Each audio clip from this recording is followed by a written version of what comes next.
How's it going, everybody? Got something special for you today. I am going to attempt to review a guitar for the first time in my life because it's a very special guitar, and I was actually looking up reviews for this particular guitar before purchasing it, after purchasing it, and I couldn't find anything, so I decided to take it upon myself to review it myself. So as you can see, I have a couple of guitars to choose from right here, but this one is particularly special because it's one that I've been really thinking it was an awesome guitar for a long time now, and just kind of lucked out and being able to buy one. And that guitar, of course, is the Abasi Concepts Space T. I went ahead and bought the light Relic version. They actually kind of make it look like it has, been used and it's been around the block a couple times.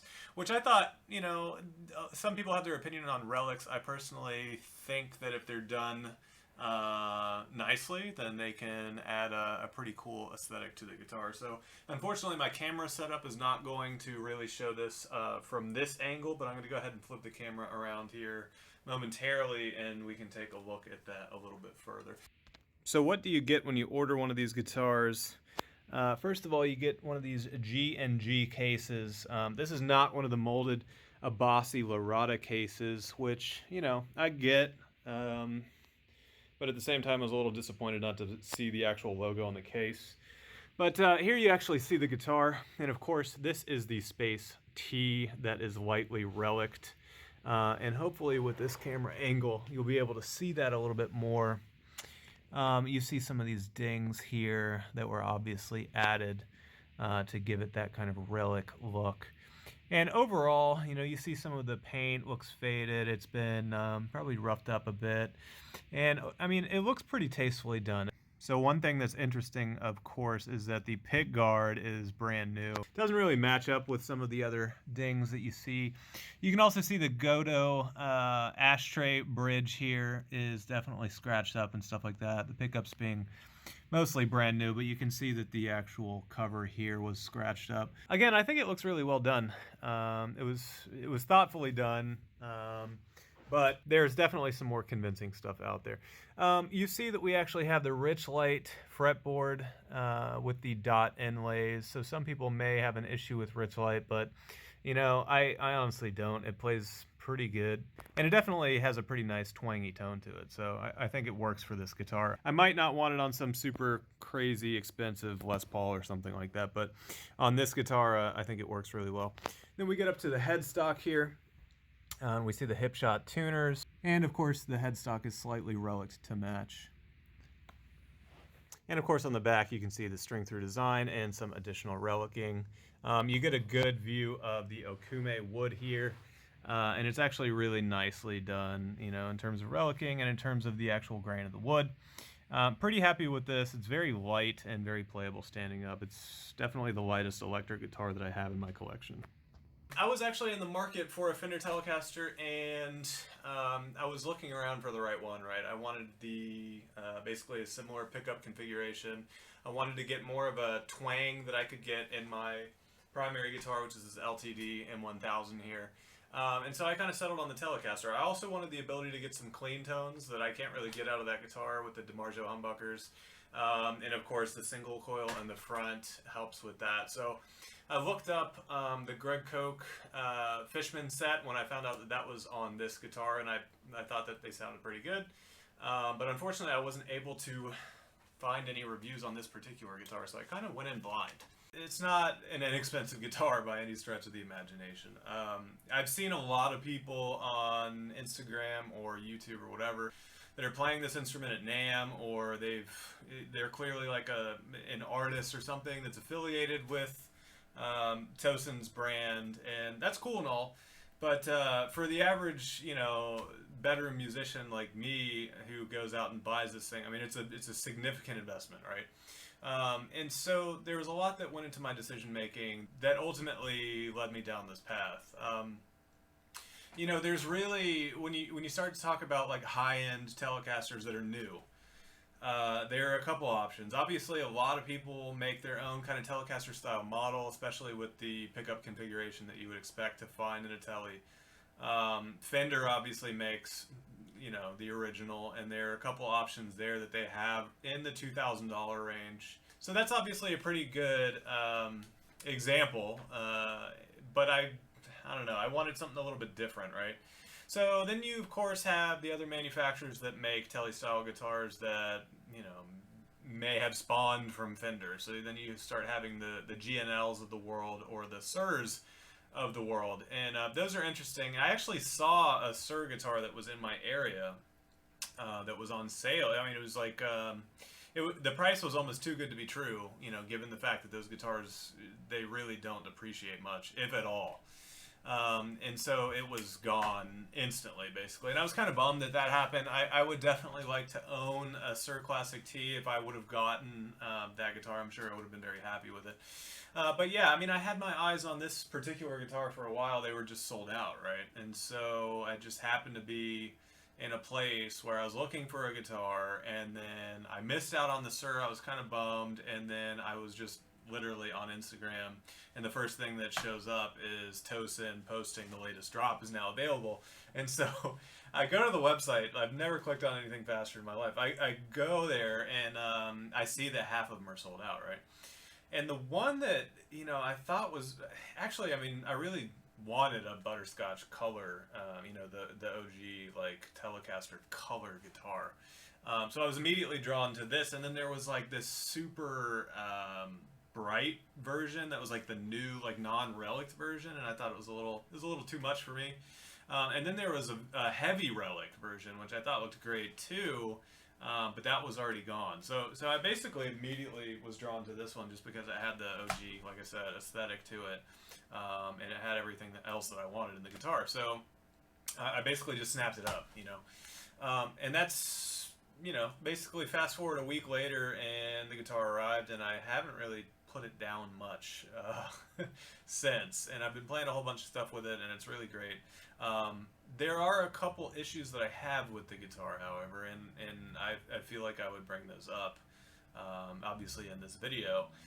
For one, you know, you'll notice that the hump is connecting to the guitar at the 12th fret, essentially. So on my LTD M1000, when I'm playing up here, I can get all the way up. The upper fret access is very easy. And I notice that, you know, sometimes my thumb is resting up here on top of the neck when I'm playing and on the higher frets, which, you know, is probably a bad habit, to be honest. But when we go ahead and move over to the Space T, right, you see that that's literally impossible. I can't do that. And so that immediately is going to take a whole bunch of getting used to. Now, when we flip the guitar over, and I'll do it horizontally, right, so you can actually see in context. But you actually kind of see that there is a groove there. I mean, there's absolutely a groove there. And so your thumb does have room to basically rest. But if you're used to having your thumb up here, which again, probably a bad habit, you're kind of out of luck. So if I'm just playing something simple like this, my thumb is literally like sitting there. And it feels a little weird. Honestly, it feels a little weird. So that's going to take some getting used to, right? Another thing that I'm not a huge fan of on this guitar is, and I love the pickups, first of all, but there's an issue with the pickups, right? Is that it uses the micro USB to charge it, which I don't know if you can see that. But this is like, it's not USB-C. If it was USB-C, I'd be okay with it, you know, because that's the standard now. But it uses essentially an obsolete USB connector. So from the day that you bought this, you know, not only do you have to charge the guitar, that's a whole debate in and of itself, but it's essentially an obsolete charger because everyone is moving towards USB-C these days. I could see that potentially having a negative impact on collectible value because, you know, 30 years from now, when we have USB whatever, right, people aren't going to want to carry around some obsolete connector to charge their guitar. And the other thing that I want to mention is sometimes the Relic is done really well. You know, the actual hardware, it seems like it's old. So you have the ashtray right here, of course, which, you know, it actually does look old, which is cool. You see the cover for the single coil on the front. It looks old. The hardware here aged very nicely. The paint aged very nicely. But then randomly, you know, you have this brand new pickguard. and it's like completely 100% pristine. So that's kind of like a Relic gripe and not really a Space Tea gripe, but I thought I would mention it. If you are in the market and you're like, should I get a brand new one or should I get a Relic? Just know that the relicking is a little inconsistent. By and large, I think it's done very well. Again, I am completely happy with the fact that I decided to get the light Relic version of this guitar. But, you know, you should know that it's not the best Relic job in the world. They did an okay job, though, so I'll give them credit where it's due. So now that we've talked about the guitar a little bit, I wanted to go ahead and show you a couple of tone samples. Now keep in mind, I am not a professional musician, and a lot of the people that have been playing the Abasi Concepts guitars are professional musicians, so you know, hopefully cut me some slack. But I can at least kind of cycle through the different tones and kind of talk about what's going on as I do that.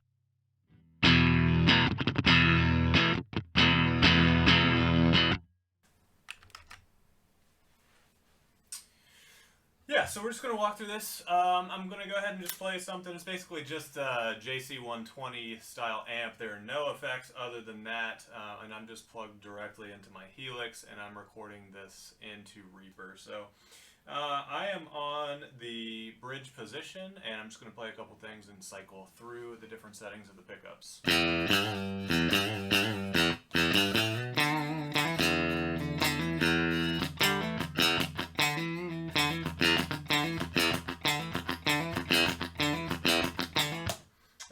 Move to the middle position.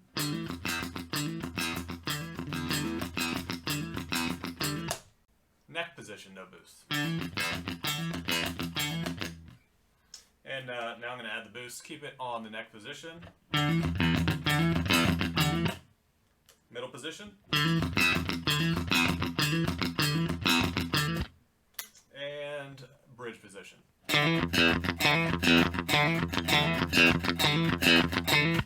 I'm going to add a little distortion.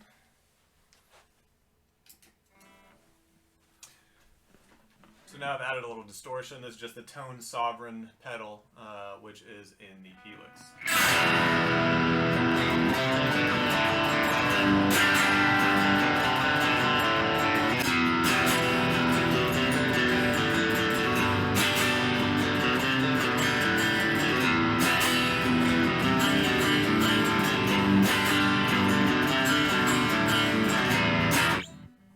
So basically, if I'm using distortion at all, I'm going to have this boost going.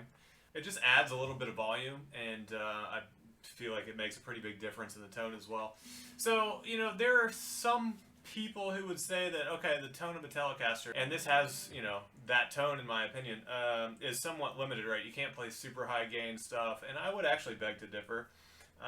So I'm going to actually walk you through that real quick, and just play a quick snippet of something that's a little bit more high gain.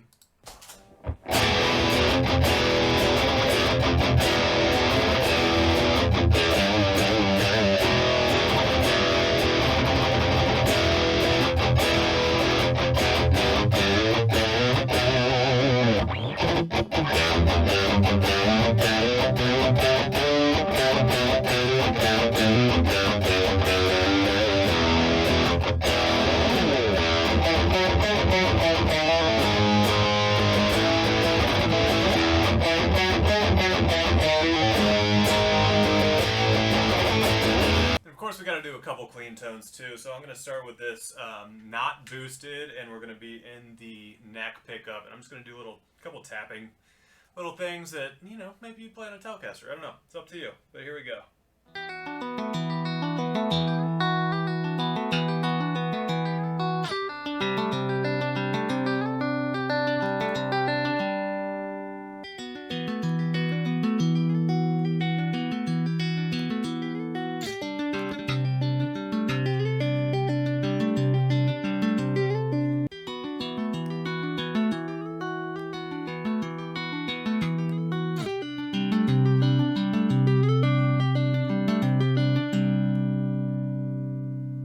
And for the cleans, I'm just using the Corey Wong Neural DSP plugin. It actually works pretty well. So just keep doing that a couple more times. This time I'm going to do the boost though.